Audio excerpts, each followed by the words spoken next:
Hello and welcome to World Talks with me, Ashim Kumar.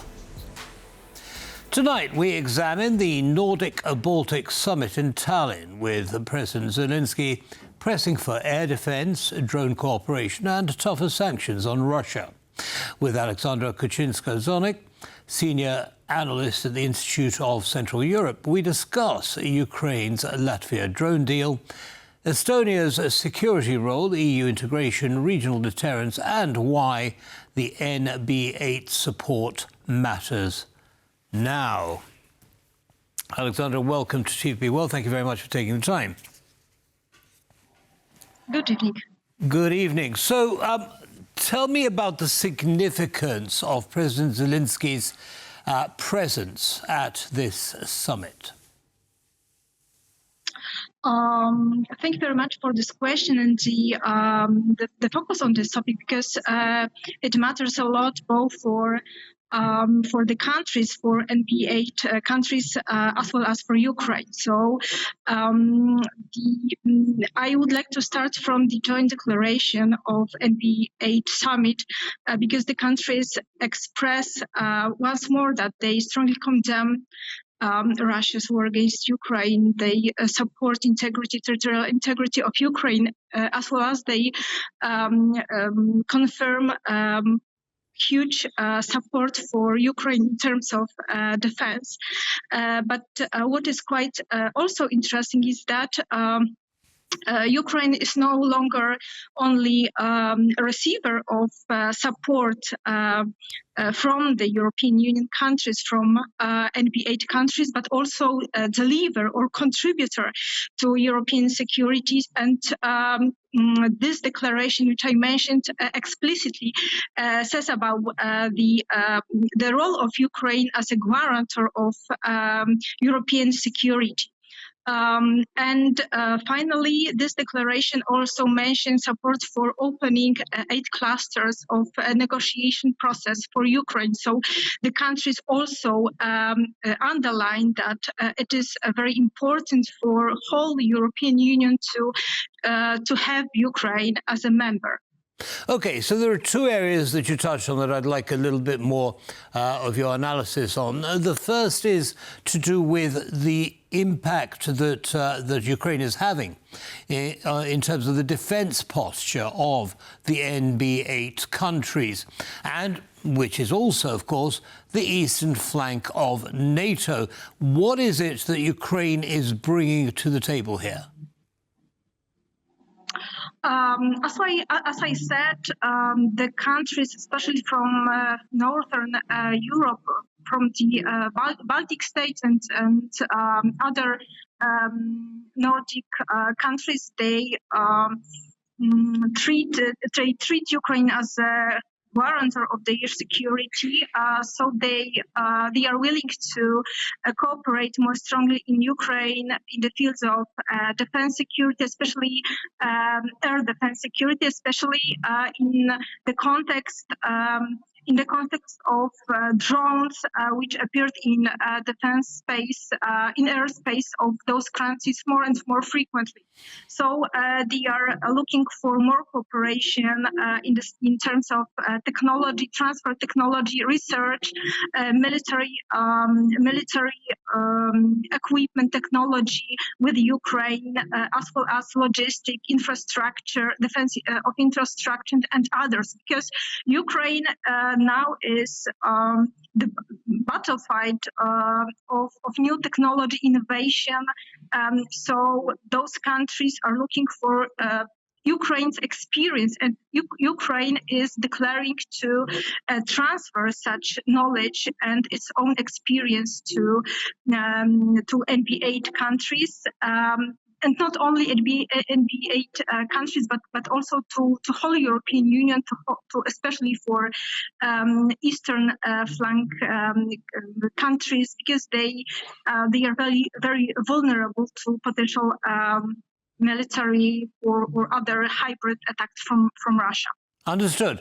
Now, the second topic that you raised that I'd like more understanding of is the support for Ukraine joining the European Union by the NB8. What is behind that? What's the thinking behind that? During this meeting, Ukraine and Zelensky explicitly mentioned that Ukraine hopes to open negotiation negotiation clusters with the European Union. So NB8 summit was in fact the space, the area of debating for gaining support from those countries for Ukraine.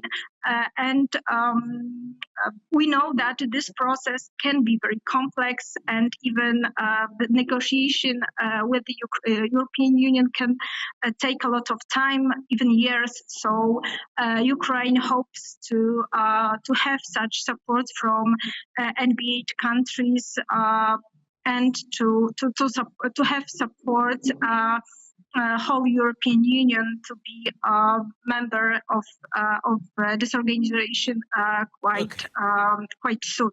Okay, so let's move on now to the topic of sanctions. The 21st sanctions package is now under consideration.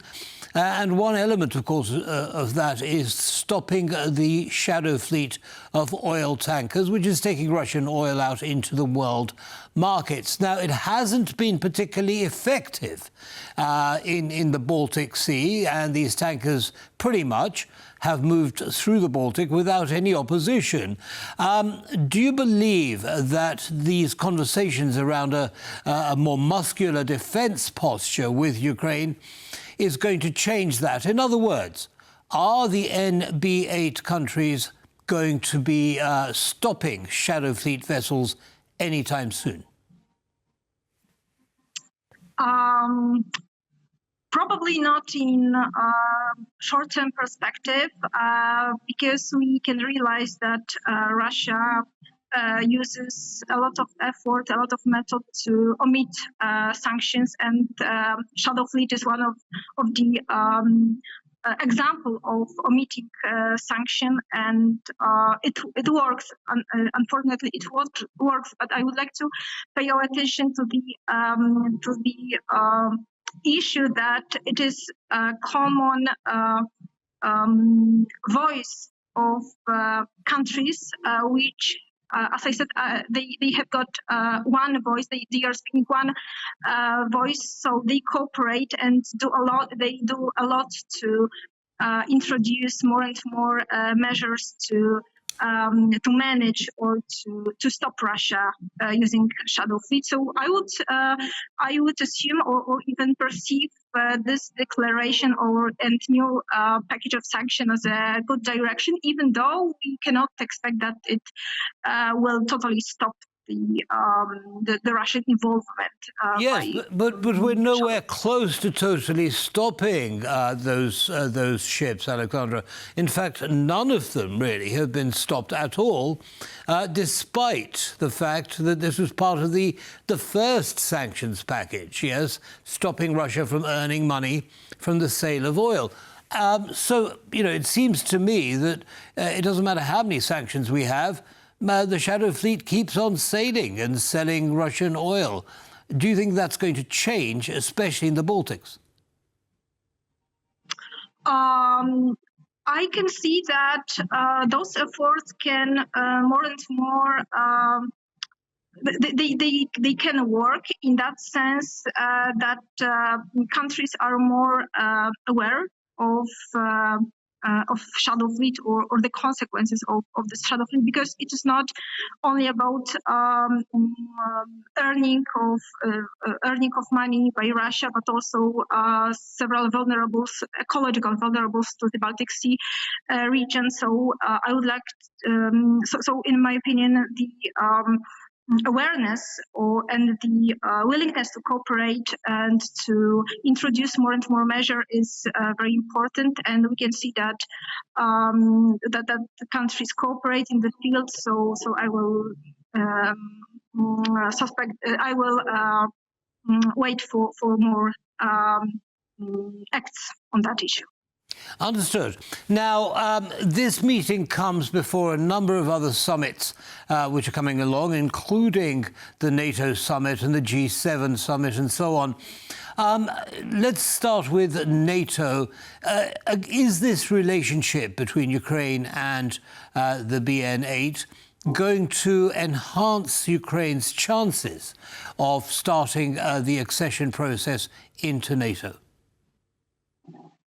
I would not say that it is a kind of a step or new stage in the relation between Ukraine and NATO, and I would not perceive the summit as a kind of enhancing the perspective of Ukraine as a member of NATO because of different issues.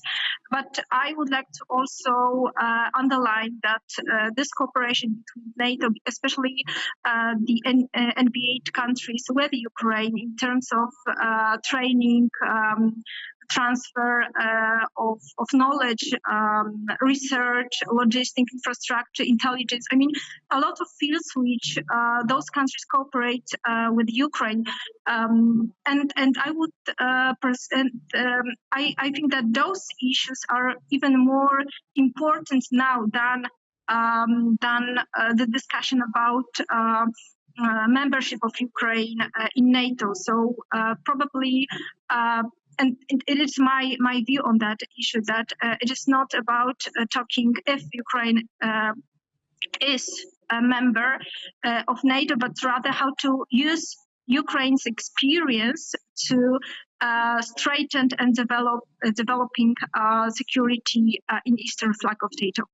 Well, that's fine, but what does Ukraine get back as a consequence? How does Ukraine get compensation for the expertise and technology that it shares with NATO countries? Very briefly, if you would, please, Aleksandra. Ukraine still needs financial support, technology support, and of course political dialogue and active diplomacy. So it was one of the priorities which Zelensky also stressed during the summit, that active diplomacy is needed and political engagement of the European Union in the whole process of peacemaking, building in the region. So I would also expect that this summit plays the role of enhancing such political dialogue between Ukraine and other countries. Understood. Aleksandra Kuczyńska-Zonik, thank you very much indeed for your analysis, and have a good evening. Thank you very much. Bye-bye. And that brings us to the end of this episode of World Talks. Don't go away. Lots more coming up. Goodbye.